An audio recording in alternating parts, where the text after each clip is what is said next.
최근 보니까 조국혁신당에서 김용남 후보에 대한 공세를 여러 가지 각도에서 이어가고 있고 일부에서는 이걸 두고 용모닝이라는 표현도 쓰던데 용모닝. 용모닝이라는 표현 좀 어떻게 생각하십니까? 옛날 그 박지원 원장님이 국민의 당입니까? 당 이름도 기억도 안 난다. 할 때 국민의 문재인 대통령 당이었어요. 예. 안철수 후보 당일 때 문재인 대통령 비판하면서 문모닝 했잖아요. 그러니까 막 그걸 빗대서 이야기하시는 것 같은데요. 한편으로 보면은 징글징글하게 따라다니면서 네거티브 한다. 아마 그런 의미에서 이야기를 한 것 같아요. 네. 조국 대표나 조국혁신당이 할 수 있는 거는 네거티브밖에 없어요. 아 네거티브 네. 밖에 없다. 왜냐하면은 김용남 후보의 지지율을 떨어뜨려야 그래도 진보 진영의 지지자들이 자기한테 올 거 아니냐. 결국에는 그분들이 유이동, 황교안, 뭐 김재현 후보 이쪽으로 안 갈 거 아니냐. 그러니까 1차적인 목표가 예. 일단은 좀 지지율을 떨어뜨리자. 비호감도를 극대화시키자. 그런 전략밖에 있을 수가 없어요. 정책 경쟁하겠어요? 어떻게 뭐 집권여당 후보랑 어떻게 정책 경쟁을 하냐고. 예. 그리고 뭐 인물 경쟁이요. 뭐 김용남 의원도 훌륭하신 분이자 말도 잘하시고 대단히 호감도 있는 친화력 있는 그런 모습 보이고 네. 할 수 있는 건 네거티브밖에 없다니까요. 과거를 파가지고 우리 민주당 사람이 아니에요.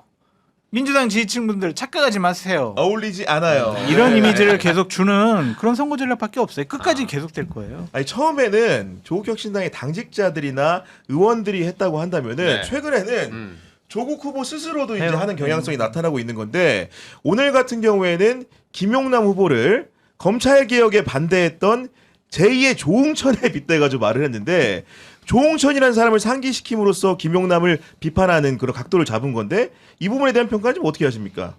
조홍천은 검찰개혁 크게 반대 안 했는데 그때 제가 기억하기로는 검찰개혁 반대한 분은 공수처죠. 공수처법인데 그 강서구의 그분 이름 금태섭. 금태섭 네. 의원이 반대했고요. 조홍천 의원은 반대하면서도 나중에 표는 찬성표를 던졌어요. 당론에 찬성한다고 해서 던졌고 저는 뭐 그런 비판할 수 있다고 봅니다만은 근데 정치라는 것은요 절대적인 진리가 아니라 상대적 진리예요. 그 시점에 필요한 사람. 즉 조홍천이 필요했던 시점이 있고 조홍천이 필요 없어진 시점이 있는 거예요.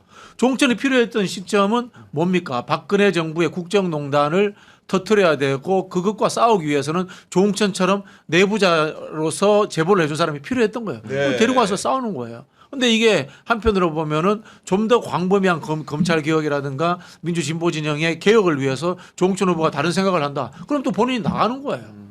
정치는 절대적 진리가 아니에요. 그때 달라요. 솔직히 말씀드리면. 말씀대로 조국 후보의 입으로는 조홍천의 김용남 후보를 빗댔다고 한다면은 네. 일부 또 조국혁신당 분들 같은 경우에는 이걸 금태섭 현상이라고도 이제 명명을 하면서 뭔가 민주당의 그런 전통적인 지지자들을 자극하려고 하는 것 같은데 이런 선거 그런 그 여러 가지 네거티브 전략 같은 것들이 좀 통한다고 보십니까? 어떻습니까? 통할 수도 있을 거예요. 왜냐하면 김용남 의원이 과거에 했던 여러 가지 발언들을 아직까지도 좀 제대로 밝혀지지 않았잖아요. 그런 것들을 지금 정리를 거의 다 끝내놓은 것 같아요. 그거 중에서 이제 민주당 지지층의 감정의 선을 건드는 네. 발언이 나오게 되면 민주당 지지층이 좀 고민할 수밖에 없겠죠. 그러니까 그게 나올지 안 나올지는 모르겠어요. 네. 뭔지는 그렇죠. 모르겠지만 네. 그런 것이 만약에 나온다면 김용남 의원으로서는 상당히 좀 타격이 있겠죠. 진영을 넘어갔기 때문에 과거에 대한 여러 가지 아킬레스건이 분명히 있을 거예요.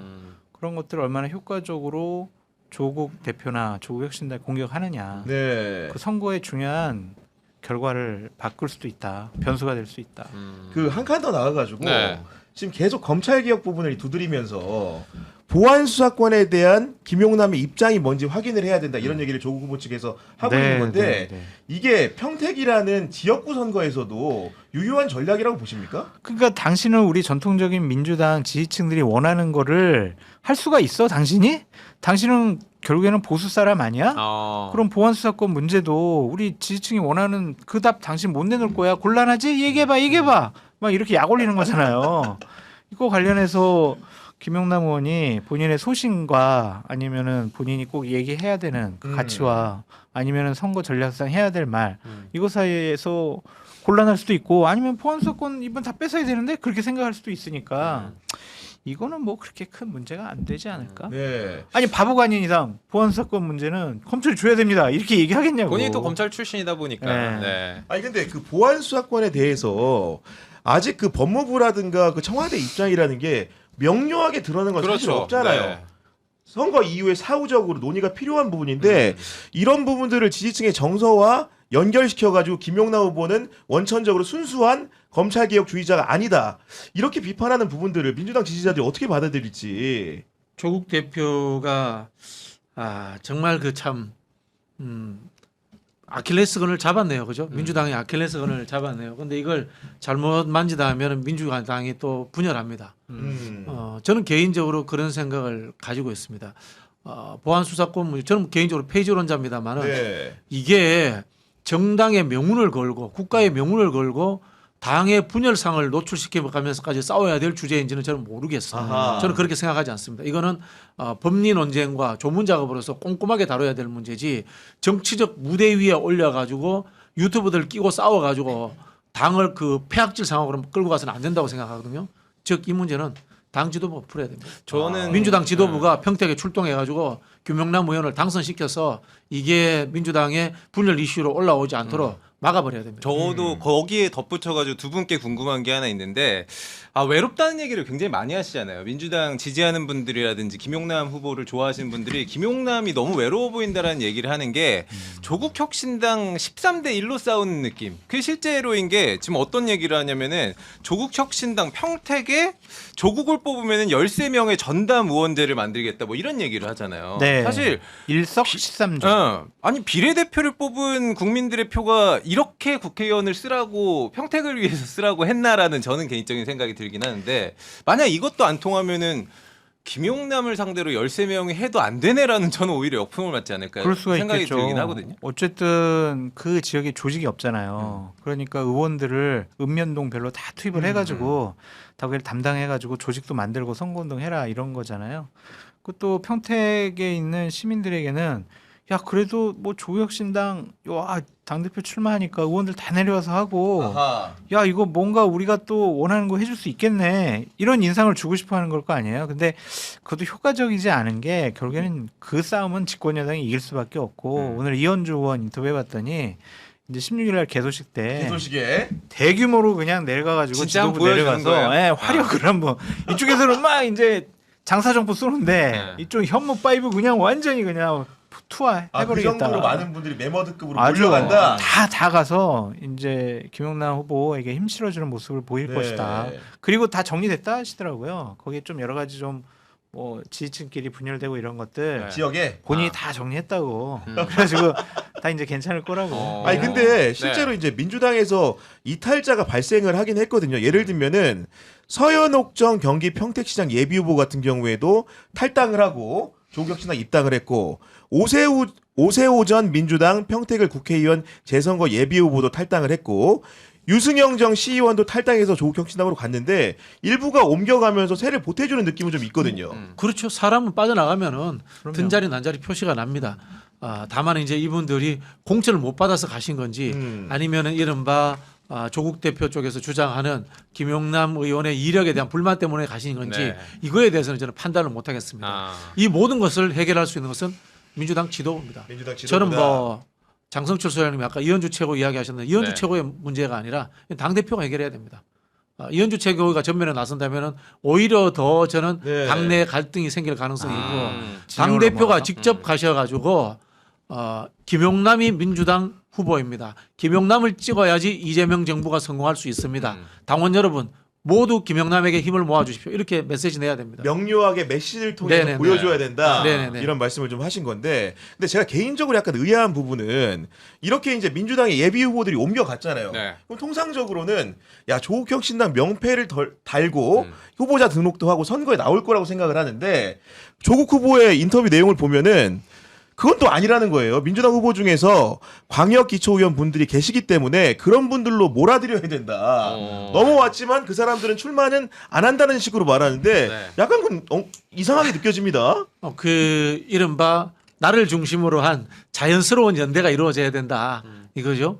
광역 기초는 민주당 찍고 국회의원 보궐은 조국 찍고 옛날 지민 비조하고 비슷한 이야기인 그렇죠. 거죠. 네. 이 결국은 이 이야기가 뭐냐면은 조국 혁신당은 스스로 석이라든가 스스로의 독자적 지지층이 원래 존재하지 않는다는 뜻을 내포하고 있는 겁니다. 근데 넘어온 분들 같은 경우에는 네. 출마하고 싶은 욕심이 당연히 있으니까 넘어오지 않았을까? 제 추정만일까요? 모르겠어요. 그게요? 하여튼 네. 그건지 아니면 김영남 의원 반감인지 아니면 다른 정치적인 이해관계가 있는지 모르겠지만은 결국에 뭐 낼 생각이 없다 이거는 거짓이에요. 왜 낼 생각이 없겠어요? 한 명이라도 더 내면 그렇죠. 조직이 확보되는 거잖아요. 네. 그냥 바닥 조직을 만들 수 있는데 안 하는 거는 이거는 그냥 허울 좋은 변명이고 나갈 사람이 없는 거예요. 낼 생각이 아, 없다보다 낼 없으니까, 능력이 없는 거죠. 없으니까 민주당의 이제 광역 기초 의원들 같은 경우에는 나 당신들 위해서 안 내는 거니까 나 그렇게 너무 많이 공격하지 말고 나도 표 좀 나눠줘. 그냥 그러한 이미지를 주고 싶어한 것이 아닌가. 근데 효과적이진 않죠. 네. 그러니까요. 아 그리고 저 개인적으로 이제 궁금한 거는 이제 TV 토론 같은 경우 다 할 거 아닙니까? 제일 궁금한 게 김용남 후보랑 조국 후보가 TV 토론을 하면 어떤 모습이 연출될까? 유이동 후보는 이렇게 씩 웃겠죠, 뭐 이렇게. 조국 후보가 그렇게 얘기했는데 김용남 후보는 어떻게 생각하십니까? 그러니까 나는 그 아 그렇게 피해간다. 네. 사회자 역할을 한다. 그러니까. 그러면 이제 조국 후보는 막 김용남 후보 과거에 말이야 이렇게 하고 그러면 김용남 후보는 우리 여기서 네거티브 하는 거 아니지 않습니까? 네. 우리 평택 발전을 위해서 정책 토론합시다. 이렇게 얘기하면 당신 과거를 얘기해야지. 뭐 이거 엄청 싸우겠죠. 제가 2005년도에 노무현 대통령 친구분 모시고 대구 동구를 보궐선거를 했습니다. 아 네. 아, 이 어른이 그 TV 토론 정말 못하시거든요. 그래서 제가 그 어른한테 주문한 게 있습니다. 말끝마다 내가 노무현 친구로서 내가 노무현 대통령 만들고 나서 내가 노무현과 청와대에서 일하다 보니까 이야기만 계속 반복하라고 했거든요. 아 노무현만 네, 지지율이 노무현만 올라갔습니다. 하라. 지지율이 아, 올라갔거든요. 그래요? 지지율이 올라갔거든요. 네. 그래서 한 46% 득표가 떨어졌어요. 아 많이 얻었네요. 떨어졌는데 대구에서 대단한 거네. 민주당으로. 이강철. 예, 근데 대단한 거네. 네. 제가 봤을 때 그 김용남 의원도 조국 대표하고 싸우면 안 됩니다. 말끝마다 대선 때 이재명 대통령이 오라고 해서 하고 이재명 정부 성공을 위해서 하고 있고 숨 쉬는 것도 이재명 대통령의 성공을 위해서 하고 있고 무조건 이재명 요거만 이재명 계속 이재명 하시면 가면 됩니다. 된다. 예. 네. 이제 모든 단어 한 줄에 야, 좋은 이재명 전략이다, 민주당이 이거. 네. 꼭 한 줄에 무조건 꼭 들어가게 그것만 반복하세요. 그랬던 김용남 후보가 과거에 네. 2020년 몇 월 며칠 어느 자리에서 이재명 당시 대선 후보에 대해서 이렇게 얘기한 거 이거 어떻게 해명할 겁니까? 사과하고 지금은 이재명 정부의 성공과 민주당의 재집권을 위해서 좋아요. 좋습니다. 좋아. 그러면 2021년 이때는 왜 이렇게 얘기했습니까? 사과하고 이제 네거티브 그만하시고 지금은 이재명 정부의 성공과 민주당의 재집권을 위해서 뻔하다니까 가야 이렇게 될 됩니다. 거라니까. 네. 이렇게 해야 돼요. 야 김용남 미리 의원. 보는 것 같아. 느낌 지금 네네. 보니까 듣다 유이동을 보니까. 씌우고 있다가 옆에서 유이동 의원 웃고 있고. 아니 근데 그리고 오늘 저기 조국 네. 대표한테는 질문도 하지 마세요. 김용남 의원은. 아 김용남 후보는 근데 오히려 유이동 의원한테 이렇게 가면 국민의힘이 질이 멸렬해서 이재명 정부가 재집권하고 민주당이 또 정권 먹을 것 같지 않습니까? 네. 그런 질문에서 유이동 의원 성질 돋구고 하세요. 차라리. 오히려 그럼 약간 좀 큰 그릇이라고 생각하실 수도 있을 것 그러니까. 같아요. 그러면은 보는 아니, 근데 근데, 현장에 네. 가면 긁히면은 또 그게 안 돼. 안 돼요. 그렇지 이제 참아야 딱 돼. 반응이 딱 아픈 부분을 딱 치고 들어올 거거든. 참아야 돼. 오 불끈 막 이렇게. 아니 근데 이준석 대표는 네, 네, 왜 두 네. 분이 토론을 하면은 김용남 의원이 아마 짓밟을 거란 말을 왜 했다고 보십니까? 되게 김용남 의원도 논리적이고 말 잘하고 그렇다 그렇게 얘기를 하더라고요. 그래서 대단히 좀 편들어주는 게 과거에 당을 같이 했기 때문에 그러니까 그래서 네. 좀 우호적으로 생각하는 것이 악감정은 더 있는 아닌가. 거 아닌가? 솔직히 같은 최근에 집- 자기 당 같은 집 밥 타고 출신이네요. 나왔는데 네. 저도 의외였어요. 나오는 과정에서 저는 뭐 뒷이야기를 좀 들었는데 들으셨어요? 네, 네. 별로 불편한가 봐요. 저기 우리 청와대 가 있는 그 개혁신당 대표하셨던 분 허은하. 허은하 비서관님. 네, 네. 비서관도 그렇고 다 뭐 그런 게 있는 모양이더라고. 네. 그러니까 아마도 있겠죠.